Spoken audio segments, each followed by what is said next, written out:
دنز چیا؟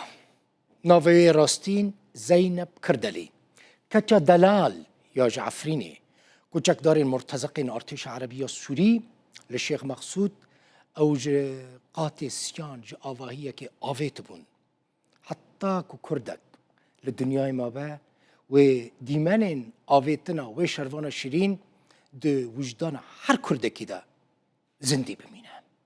از ایرو جوارا بحثا قهرمانی دنز بکم. مجوارا داوی سوز، داوی گوتن، داوی پیام دنز آنین. دنز تماشاوان هجا بریکو شهید بکوه چه گوت بو؟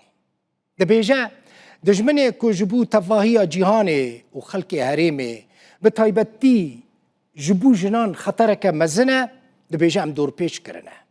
لی گله ما بلا بزانه با چد با بلا ببا امی حتی نفس خویا داوی شرب کن. دنز دبیجه تشتک جه پاراستنا رومتا گله ما گرینگتر بهاتر تنه بنیرن چد سوز دابو ام دست که لویدویا آویتنا دنز چیا تماشا بکن پشترا هونه ببینن که چه سوز دابو اف دنزه تماشا وانینیشا بنیرن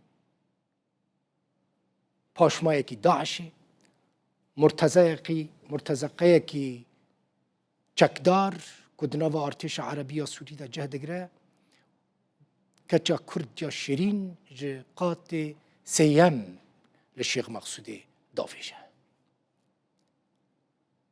من گوت حتی که کردک لدنیای ما به و تجاران وی دیمنی جبیر نکه